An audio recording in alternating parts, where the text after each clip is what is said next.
Have you ever heard that the grid is not going to be able to sustain all the electric cars out there? And how good are your solar panels when we need the power when it's dark?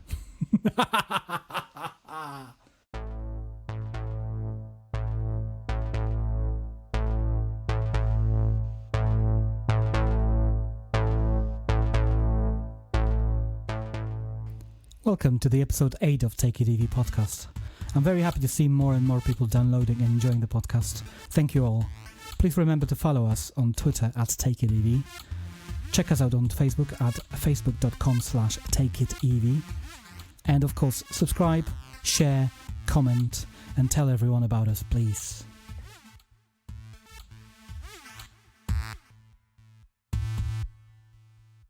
Ever since battery-driven electric vehicles were in use, people have been wondering if there's any other way to utilize the giant battery on wheels. It's a common known fact that cars are sat unused for over 90% of their average lifetime. So why not utilize them in some alternative way? On the other hand, we have challenges facing the modern electrical grid. Contrary to common belief, the generating capacity of power plants and other energy sources in most countries far outweigh the demand. However, the problem with electricity is that it is needed to be consumed when generated. There are many ways we are already solving this problem, at least in the UK, but wouldn't it be better if we all could distribute the load amongst the population? On top of that, many homes generate their own electricity from, say, solar panels. However, we often can't use the electricity when it is being generated. The excess is either exported to the grid or, in the worst case scenario, lost untapped.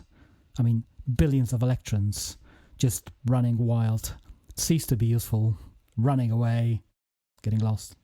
But jokes aside, I'm of course talking about the vehicle-to-grid technology. With the increasing number of purely electric cars on the road, it's no wonder that there are companies out there trying to get on the vehicle-to-grid bandwagon. We have all heard about trials in certain parts of Europe where companies driving electric vans, say, during the day, use them at night to help with balancing the grid when cars are not being driven. Some of them are even getting paid to take part in such a scheme. Of course, this is all great for businesses, but surely the best way to ensure grid balancing is right where we spend most of our time consuming the electricity, our homes. Wouldn't it be great if vehicle-to-grid chargers were available to all of us? I have yet to see this technology being widely available in the UK. There is a UK-based company called OVO Energy who started installing a vehicle-to-grid chargers unit at homes of few selected lucky people.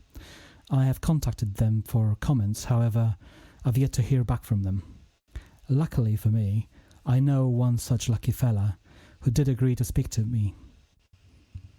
He is very well known to most UK-based EV drivers, as he's very prolific on public fora, PlugSeeker app, and all around being a big promoter of EVs.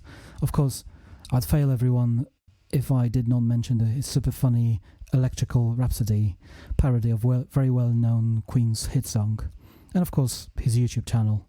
Well, here's my interview with the very lucky man himself, the PlugSeeker.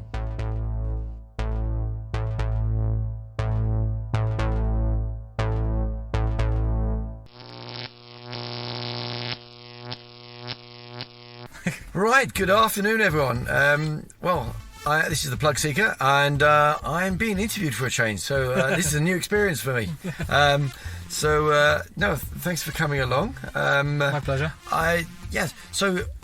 Today we're having a good look at the vehicle-to-grid, which I recently did a video on, and I'm getting used to it and getting settled in using it now.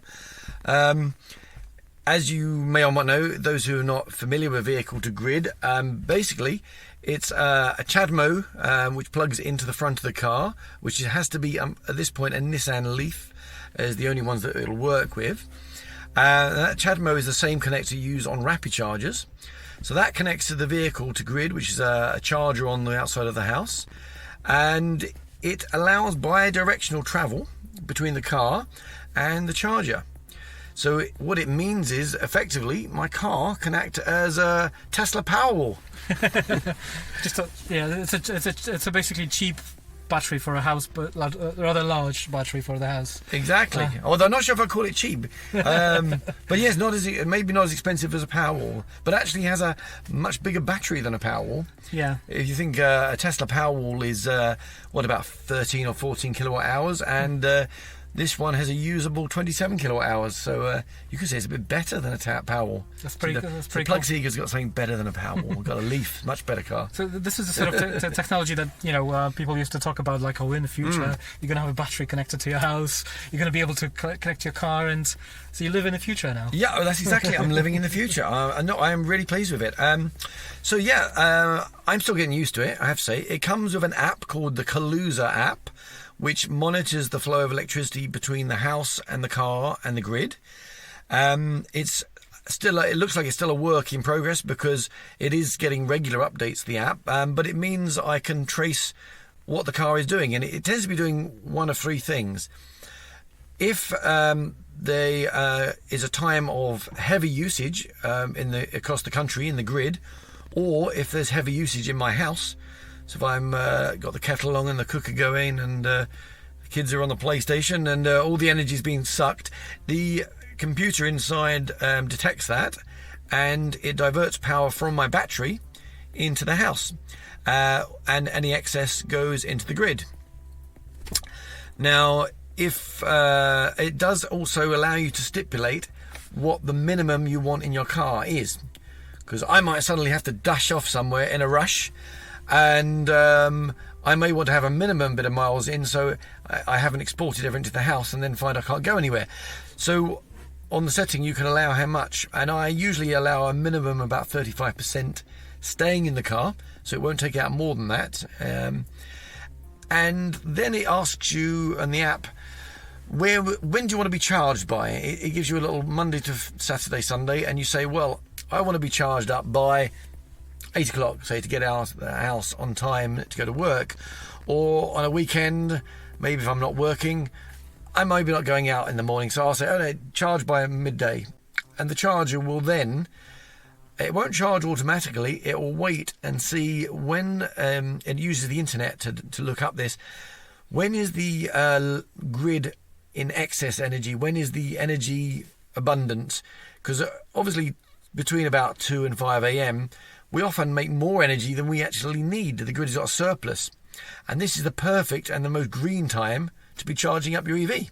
So what will happen is it'll slowly charge up over between about 2 and 5 o'clock, and it'll aim to get to the right charge by the morning. And if it wants to, it can speed up to full. Now, interestingly, although it's a CHAdeMO, it does not rapid charge. Unfortunately, I can't say I've got a rapid charger in front of my house. That would be a bit too much in the future. It would be lovely, but you would need 3-phase supply. I think it would. I think the missus, she was happy enough, Mrs PlugSeeker, with me having this rather big vehicle to grid charger. If I tried to convince her to have a 2-foot rapid on the front of the house, I don't think it would have. I don't think that would have flied. So yeah, but it's a CHAdeMO, but it doesn't go as fast as my old PodPoint. Now that used to do about 7 kilowatts speed charging at max. This one maxes out at about 6 kilowatts. And testing it within Leaf Spy, it was going at about 5.6. Now, one useful thing to note is there will be times when you think, oh, crikey, I've got to head out in 2 hours. I need to charge up my car the top speed the charger can do. That's not a problem either. You can either press the button on the front of the charger which says boost, or you can select that in the app from the comfort of your own living room, and then it will just charge at the maximum charge it possibly can. So you can override the system. Okay.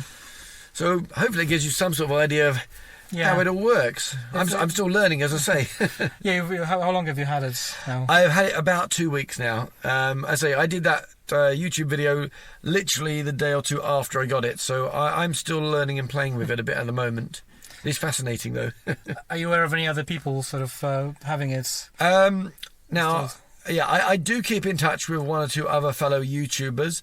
There's a chap I know called Aaron who lives further up north. I believe he's getting one, and I believe also another YouTuber, James Lemon Tea Leaf, as he's known. Yeah. I believe he's getting one as well. And so I believe this is a trial. So I believe they're rolling out 100 or 200 or so across the country, and I'm lucky enough to be one of the first in the first wave, as it is. But I think if it's successful, they are looking at rolling this out nationwide. And this is OVO Energy, by the way. OVO Energy Company is my current electricity gas supplier. And this is a trial which I'm in, and it's a free trial, so I do have to give all credit and thanks to OVO Energy for providing me with this vehicle to grid, which they will be it'll be there for 2 years, and afterwards I don't know what happens then. I don't know whether I get it or whether they take it back. I guess I find out at the end of the trial. It'll be amazing 2 years, and OVO, if you're listening, if you want somebody with a leaf and solar panels, just call me. There you go. So Give us a ring. There's another customer. I think, and anyone who is interested in being part of the vehicle to grid trial, have a look on OVO's website. I believe, and I may be wrong, but I believe you can still apply and put your interest in. It is available, I think, in most areas of the country, but I'm not sure about the exact distribution. But I mean, this is a really exciting new thing. As I said before, if you've got to think about this, if you had, let's say, a million, let's say, electric cars all plugged in to vehicle to grid when they got home at 5 o'clock in the afternoon. Now, you imagine now the grid has a sudden surge of need. Let's say about 7 o'clock, everyone has got their kettle on, making a cup of tea. Everyone's got their electric cookers on. Everything's going at full blast, the plasma TV, everything. There's a big demand in the grid. Now, what's going to happen? Either you're going to have to switch on another power station or fire up something else. You need an urgent, sudden need for power. Now, if you've got a million electric cars all plugged in, even if each one of those just donates 1 kilowatt hour, that's nothing. You wouldn't even notice that on a 27 kilowatt battery. If everyone, that's a million kilowatts suddenly available instantly. And I think that is an amazing concept, and I think that's the sort of thing that you got to think about. That's how vehicle to grid is going to work. So when people tell you that if we all go AEV, we're going to need 9 more nuclear power stations, that's rubbish.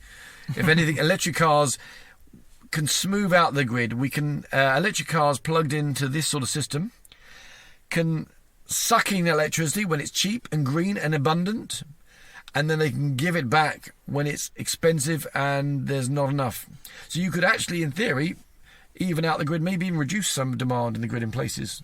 Yeah, the thing about electricity generation is that if you don't use it, it just goes. Like to spool up a nuclear power plant or even any other sort of form of power plant, it just takes time, and you can't just switch it off. Even if you switch off the big switch, it still generates power and wastes energy, essentially. So if you're able to store it and distribute it amongst the housing, and obviously if everyone had even a small solar power station on the roof, essentially, then it will make a difference as well. 3-4 kilowatts of solar panels makes a huge difference. Absolutely. I mean, that is definitely in my radar. I would love to get some solar panels. I think now I would have to you'd have to check with over here, but I understand initially this system doesn't work with the solar panels. But when I looked in the app under the FAQs, and this is the Kaluza app FAQs, it did seem to suggest that might be a function which is maybe coming in the future. So as we should watch that space. But I think this is one example of an evolving trend.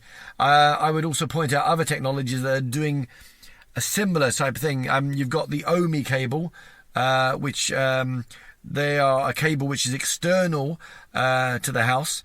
Now, this doesn't allow you to put energy back into the grid, but what it does do, the OMI cable, is again it's tied up to the internet, and it allows the car to charge when it's cheapest or greenest or both.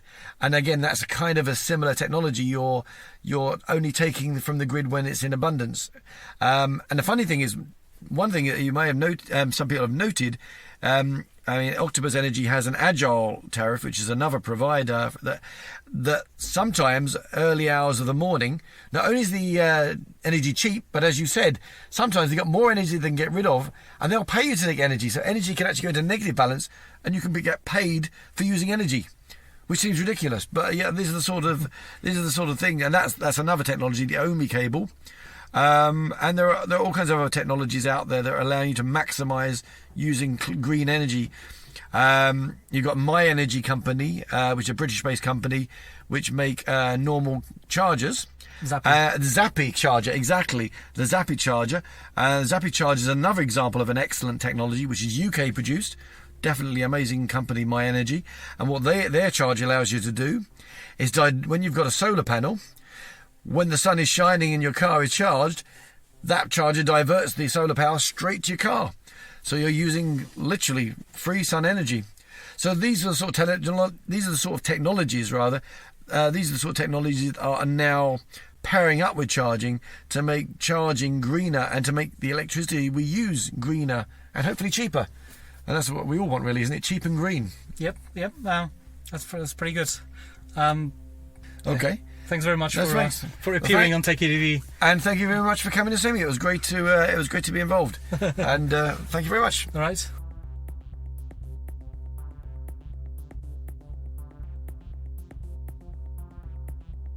Well, there you go, folks. That was the interview with Mr PlugSeeker. Thank you for inviting me over and cup of tea. Please do check his YouTube channel. There's going to be multiple links in the description. Link to the OVO Energy and the trial. Obviously, link to PlugSeeker's YouTube channel. I hope you did like this new different format. There's going to be quite a few interviews with different people and organizations in the next episodes because Phil is on holidays, and I hope you like this sort of format. What is the best way to share information other than just to sit down and have a chat with some lovely people? I think this is the best way. As always, thank you for listening. Please share this episode wherever. Please feel free to give OVO Energy a ping and tell them that you found this through us. As always, follow us on Twitter at TakeItEV, all one word. Facebook.com/TakeItEV. Feel free to reach out to me, suggest things, give me your critique or just give me your love. And hope to see you soon. Bye.